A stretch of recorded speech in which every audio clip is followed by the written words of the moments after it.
नमस्कार साथियों, आप सबका पुनः स्वागत है श्रद्धा एस्ट्रो ज्योतिष में। आज हम लोग कवर करने वाले हैं मिथुन लगन की कुंडली में यदि केतु नवम भाव में बैठे हैं तो क्या फल है। हम ये भी कह सकते हैं मिथुन लगन की कुंडली में कुंभ राशि का केतु किस प्रकार का फल देता है। तो आइए शुरुआत करते हैं आज की क्लास का।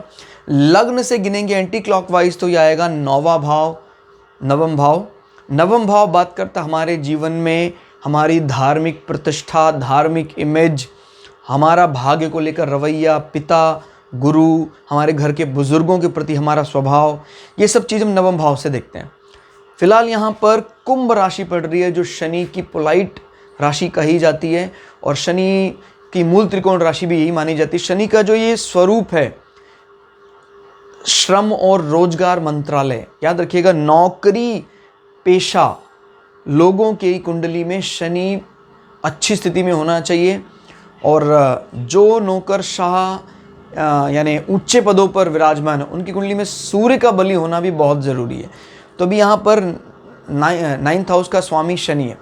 अगर शनि इसी हाउस में बैठ जाता है, ध्यान रखिएगा यहाँ पर भी शनि स्वग्रही है, लेकिन मैं बात कर रहा हूँ अगर शनि यहाँ पर बैठ जाता है तो इसके मुकाबले हमें ज़्यादा अच्छा फल मिल जाएगा। कई दफ़ा बात आती है यार दो दो राशियाँ प्लैनेट्स की हैं, सूर्य और चंद्रमा को छोड़ दें तो किस भाव में अच्छा। अगर किसी प्लैनेट की मूल त्रिकोण राशि यानी लग्न, पंचम और नवम भाव में पड़ रही है, याद रखिएगा मूल त्रिकोण एक तो उसकी जो फेवरेबल राशि है, और अगर वो 1, 5, 9 में पड़ रही है तो फिर तो कहना ही क्या, उस राशि में वो बहुत बली हो। जैसे अगर हम इन दोनों की बात करें, अब इन दोनों में क्या है, दोनों को हम बराबर का वेटेज दे रहे हैं। कारण क्या है, बुध को अति प्रिय क्या है, बुध को कन्या राशि ज्यादा प्रिय, तो मूल त्रिकोण राशि बुध की ये। अगर 6 नंबर यहां पड़ता और 3 नंबर यहां पड़ता तो फिर 6 नंबर में बैठना बुध के लिए ज्यादा फेवरेबल था, क्योंकि वो लग्न भी है यानी 1, 5, 9 में आ रहा है और उसकी मूल त्रिकोण राशि है। मूल त्रिकोण का मतलब होता है उसका कोई प्लैनेट वर्किंग एनवायरनमेंट में बहुत ज़्यादा फॉर्मल हो जाता है। तो अगर आपको किसी प्लैनेट से फॉर्मल काम करवाना है, व्यवहारिक बनाना है उसको, तो उसको ऑफिस एनवायरनमेंट में ही रखना चाहिए। लेकिन कई ज्योतिषविद इस बात से भी एग्री करते हैं कि हमारे घर में, हमारे घरों में यानी द्वितीय भाव और चतुर्थ भाव में कोई प्लैनेट अगर स्वग्रही हो तो ज़्यादा अच्छा होगा मूल त्रिकोण की बजाय। भाई जैसे अगर यहाँ पर बुध 16 डिग्री का बैठ जाए तो रहेगा तो कन्या राशि में, लेकिन तब वो उच्च का या मूल त्रिकोण जो उसकी उच्च की श्रेणी आपको पता वो कम डिग्री में रहती है। और जैसे जैसे बुध बढ़ता रहता है, हम कह सकते हैं बुध अगर हो गया अभी 23 डिग्री के, तो उसका जो मूल त्रिकोण वाला हिस्सा है वो जा चुका है। शुरुआत में आएगा उच्च, उसके बाद मूल त्रिकोण और उसके बाद स्वग्रही कैटेगरी इसी राशि में आती है बुध की। और उसके लिए भी हम ऑलरेडी चैनल में वीडियो अपलोड कर चुके हैं कि कौन सा ग्रह कितने डिग्री पर कब उच्च का होगा, कब मूल त्रिकोण होगा और कब स्वराशि होगा, तो उसको भी आप जरूर देखें। अभी यहाँ 9th हाउस में अगर मैं माने कुंभ राशि में केतु बैठे हैं, देखिए पिता इनके कुंभ राशि के स्वभाव के कारण सबके साथ मिलाकर चलने वाले और स्वभाव में बड़े पोलाइट जान पड़ते हैं। केतु का बैठना यहाँ पर लेकिन आप और पिता के बीच किसी कारण से दूरी बढ़ा देता है, लेकिन ये दूरी कभी भी डिशुम डिशुम या झगड़े में बदलेगी नहीं। मेरी बात को समझिएगा, केतु सेपरेशन करवाता है लेकिन वो चुपचाप रहकर दूर हो जाता है, और राहु सेपरेशन कराता है तो झगड़े विवाद खुलकर सामने आते हैं। तो बहुत फर्क है राहु और केतु के नेचर में। केतु का यहाँ बैठना कहीं ना कहीं आपके जंघा वाले पार्ट या लेग पिट्स में कहीं ना कहीं फंगल इन्फेक्शन और इस प्रकार की खुजली की बीमारियां दे सकता है। क्लियर हो गया, जंघा वाले हिस्से में चोट भी लग सकती है, कट का निशान लग सकता है। तो जब कभी भी केतु की अंतर्दशा चले, इस हिस्से को लेकर आदमी को सावधानी बरतनी चाहिए। फिर हम बात कर लेते हैं आदमी के धर्म को लेकर क्या समाज, क्योंकि लग्न ये बताता है समाज उसके बारे में क्या सोचता है। लेकिन मून राशि या चंद्र राशि बताती है कि वो स्वयं क्या सोचता है। बड़ी ज़्यादा इसमें एक विरोधाभास दिखाई देता है। कई बार ऐसा होता है, लग्न कह रहा है कि भाई ईश्वर में कोई ज़्यादा आस्था नहीं है, लेकिन चंद्र राशि कह रही है ईश्वर में तो बहुत आस्था है। इसका तात्पर्य होता है कि समाज में उसकी जो इमेज है, क्योंकि हम सारे चार्ट के बलों से ही बली होंगे, किसी एक, देखिए मैं अभी भृगु संहिता की बात कर रहा हूँ या भृगु सरल पद्धति की बात कर रहा हूँ, तो यहाँ जब सारे चार्ट कह रहा हूँ तो मेरा तात्पर्य लग्न चार्ट, चंद्र चार्ट, सूर्य चार्ट विशेष तौर पर, ये 3 चार्ट विशेष तौर पर भृगु सरल पद्धति में या भृगु संहिता में देखे जाते हैं। और जब हम पराशरी सिस्टम में बात करते हैं तो हम कई चार्ट देखते हैं, D1, D9 चार्ट इसके बाद बहुत महत्वपूर्ण है, D3, D2, ऐसे बहुत चार्ट देखते हैं, लेकिन उसके बारे में हम कुछ भी एक्यूरेट नहीं कह सकते हैं। कारण D9 हो गया, D10 हो गया, ये टाइम में बहुत कम हेर फेर भी हो, कई दफ़ा तो ये 1 मिनट 2 मिनट के बदलने पर ही चार्ट बदल जाता है, डिविजनल चार्ट्स। लेकिन ये चार्ट काफ़ी लंबे समय, यानी कह सकते हैं जनरली हम एक मोटा हिसाब मान के चलें 2 से ढाई घंटे तक नहीं बदलेगा, तो इस पर हम काफ़ी अच्छी भविष्यवाणियाँ कर सकते हैं। और लोग ये कहते हैं कि सर भाई 1-2 घंटे में तो कितने संतानों की उत्पत्ति होती है, वो आपकी बात सही है, लेकिन ऐसा चैलेंज आपके सामने कभी कभी आता है। मैं अगर बात करूं टोटल, अगर 1000 कुंडलियों की बात करूं, 1000 कुंडलियों में से कोई 3 या 4 कुंडली ऐसी आई जो डिट्टो सेम है, और वो भी किस में, D1 में। याद रखिएगा 2 संतान जुड़वा बच्चे भी जब पैदा होते हैं तो एक साथ बाहर नहीं आते माँ के, तो ध्यान रखना है माँ की योनि से उनको समय लगता है बाहर आने में।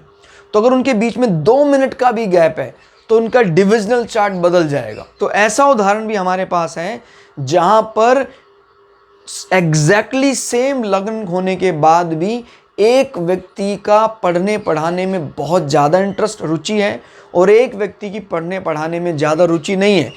यानी एक का पंचम भाव बड़ा मजबूत आ रहा है डिविजनल चार्ट में, और दूसरे का पंचम भाव कमज़ोर हो गया, छठा भाव मजबूत हो रहा है। तो दोनों में काफ़ी ज़्यादा फर्क दिखाई दे रहा है।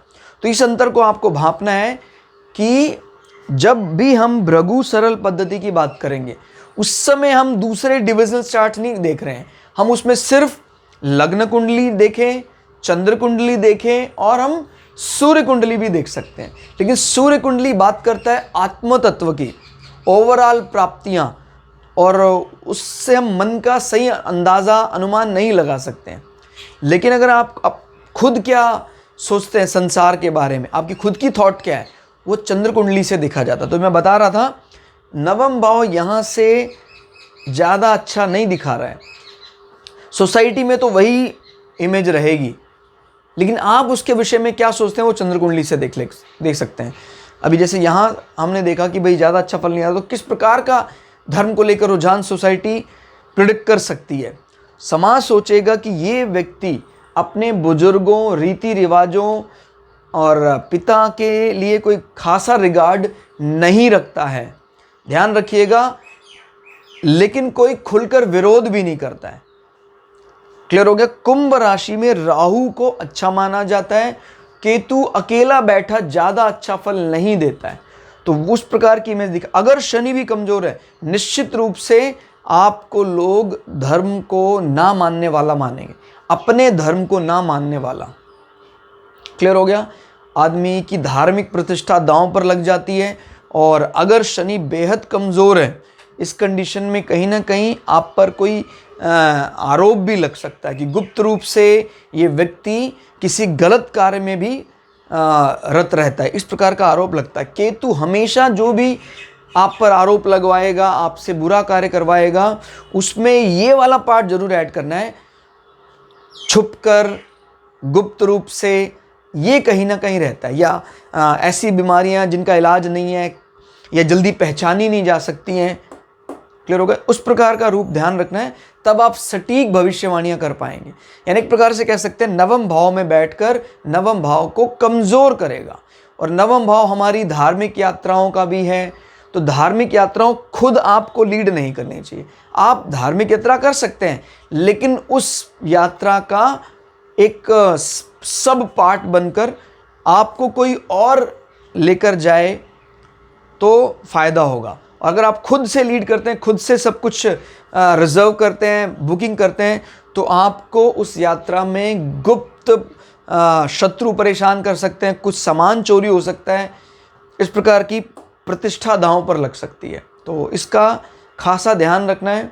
बड़ी यात्राओं से नुकसान हो सकता है। यहाँ से अब गिनते हैं केतु की दृष्टियाँ, 1 2 3 4 5। केतु यहाँ बैठकर लग्न पर दृष्टि बनाए हुए हैं। लग्न मन मस्तिष्क हमारा सेरेब्रम सेरेबलम जब हमारा यहीं पर ही है, तो एक तो आपको भूलने की समस्याएं हो सकती हैं।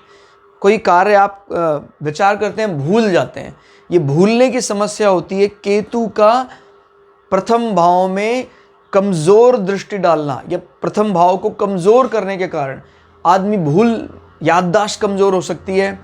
इस मामले में राहु की याददाश्त बहुत तेज है, और केतु की ये दृष्टि, क्योंकि वायु तत्व राशि में केतु सपोर्ट जनरली नहीं करता है, तो केतु की दृष्टि ये भी बताती है कि कहीं ना कहीं आपके चेहरे पर, सर के ऊपरी भाग में चोट का निशान भी हो सकता है।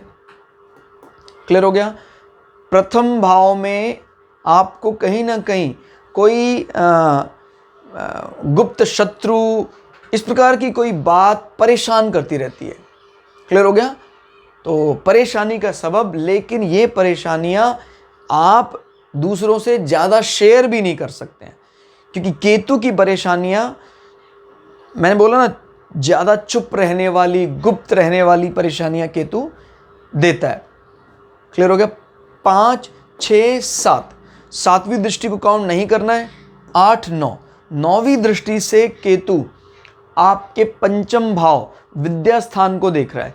अब जैसे मान लीजिए इस घर का स्वामी बहुत बली स्थिति में उच्च का होकर यहाँ बैठ जाता है, तो केतु बिगाड़ने का प्रयास करेगा। निश्चित रूप से इन बिटवीन ट्रबल भी आएंगे, लेकिन आप अपना पंचम भाव बचा ले जाएंगे, क्योंकि शुक्र जो है बहुत मजबूत हो गया। और अगर वहाँ पर केतु के साथ आइदर शनि बैठे हुए हैं या शनि यहाँ बैठे हुए हैं, तभी भी केतु की दृष्टि का कोई दुष्प्रभाव यहाँ नहीं पड़ेगा। मेरी बात अच्छे से समझिएगा। अगर एक प्लेलिस्ट देखकर समझ में नहीं आ रहा है, आप केतु की दूसरी प्लेलिस्ट देखिए, तीसरी देखिए, लेकिन केतु को अच्छे से समझिए, ताकि आपके फलों में जो आप प्रेडिक्शन दे रहे हैं, गलतियों की गुंजाइश कम से कम रहे। वैसे मैं आपको एक सलाह देना चाहूँगा। मैं अपने 15 सालों के अनुभव से, यानी जब से मैं इंजीनियरिंग में गया तभी से मैं कोशिश करता रहा कि अच्छा सीख कर लोगों को प्रेडिक्शन दूं।